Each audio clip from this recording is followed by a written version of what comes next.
You've been performing for so long, you forgot who you were before the applause. You don't need a new identity. You need to come home to the one you abandoned. It's time to change the narrative. It's time to recognize who you are. You are not an imposter. You are not a mistake. You are not a placeholder in your own life.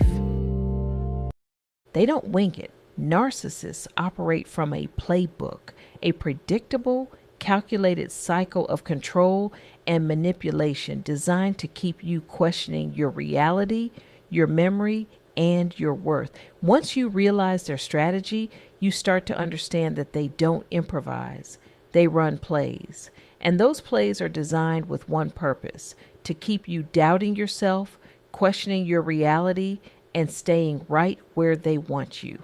This episode is for anyone who has ever walked away from a conversation feeling smaller than when they walked in. You are not crazy. You are not too sensitive. You were handed a script you never agreed to perform. The playbook always opens the same way, and it feels incredible. It is called love bombing, and it is the narcissist's most powerful opening move. They shower you with attention, affirmation, and intensity that feels like finally being truly seen.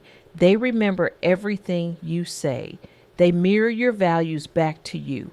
They make you feel like you are the most important person in the room because in that moment, you are useful to them. What you are experiencing is not connection, it is recruitment. And by the time the warmth begins to fade, you are already emotionally invested in a version of them that was never real. Then comes the shift, and it is so subtle that most people do not notice it at first. The attention starts to thin, the affirmations come with conditions. Suddenly, the things they once celebrated about you become the very things they use against you. You find yourself working harder to get back to how things felt in the beginning, not realizing that the beginning was a performance stage specifically so that you would spend the rest of the relationship chasing it. That chase is not accidental. It is the play working exactly as designed. Gaslighting is the centerpiece of the narcissist's playbook, and it is more sophisticated than most people realize. It is not simply lying. It is the deliberate erosion of your ability to trust your own perception. When you bring up something that hurt you, they reframe it as your misunderstanding. When you recall a conversation accurately, they tell you that is not what happened. When you express emotion, they call it overreacting. Over time, you stop trusting your instincts. You stop bringing things up. You start to believe that the problem lives inside of you. And that is precisely where they need you to believe it lives. What makes gaslighting so effective is that it does not happen all at once. It is layered. It is incremental. It is woven into everyday interactions so consistently that by the time you recognize the pattern, you are already deep inside of it. You have already apologized for things you did not do. You have already explained yourself out of your own feelings. You have already started to preface your own lived experiences with phrases like, I might be wrong, but, and maybe I'm just being sensitive. That is not a personality flaw. That is what sustained gaslighting produces. That is the playbook doing its job. Control is the third and most insidious play because it rarely looks the way we imagine it. Most people picture control as loud, aggressive, and obvious, but in the narcissist's playbook, control is often quiet.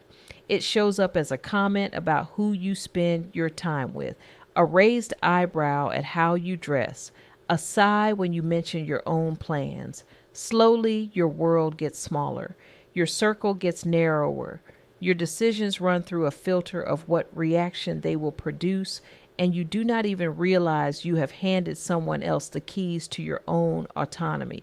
Control does not always sound like a command. Sometimes it sounds like concern. And then there is the cycle, the reset that keeps the whole playbook running.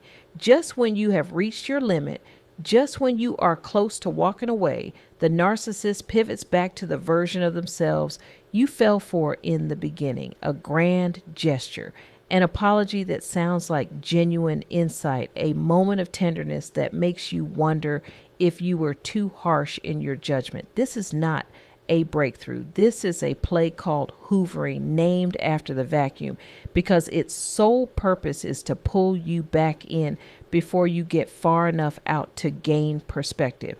And it works because you genuinely want it to be real. Here is what I need you to understand. Your hope is not a weakness.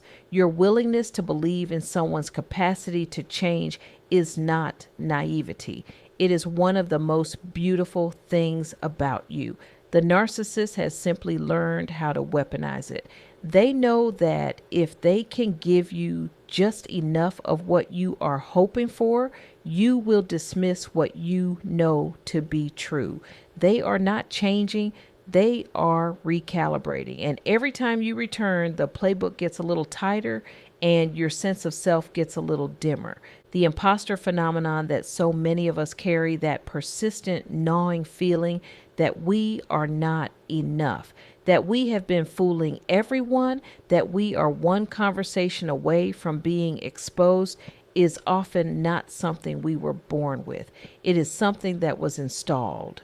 When you spend enough time in proximity to someone who systematically dismantles your confidence, reframes your strengths as threats, and positions your self-trust as arrogance, you begin to outsource your self-concept to their evaluation of you.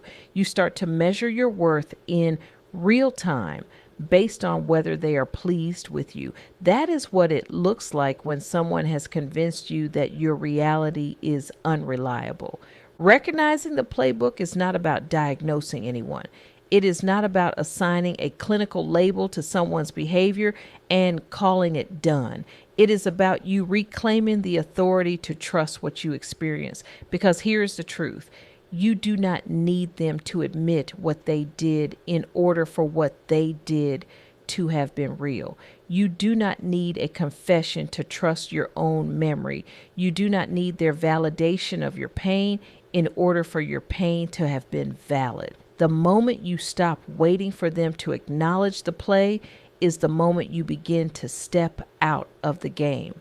Healing from the narcissist playbook is not linear, and it is not quick. And I want to be honest with you about that, because you deserve honesty after so much misdirection.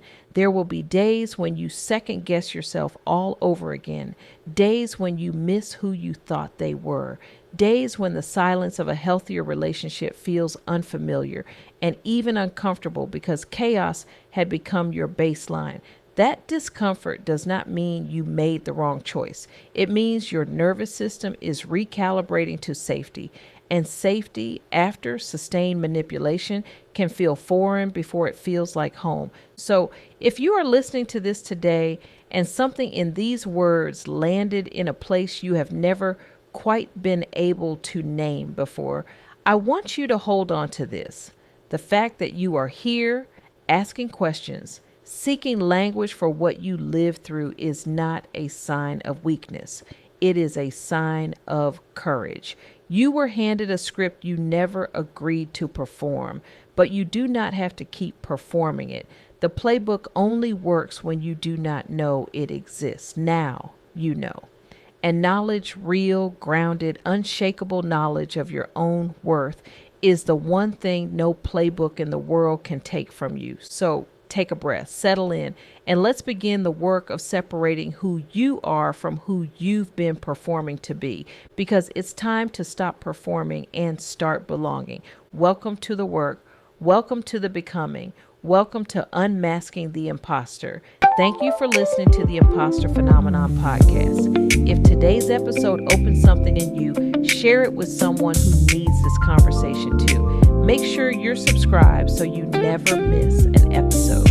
And if you're ready to go deeper, get ready to join our community where we're doing the real work of reclaiming identity, rewriting narratives, and rebuilding belonging from the inside out. Remember, you are not an imposter. You are not a mistake. You are the author, and your story is far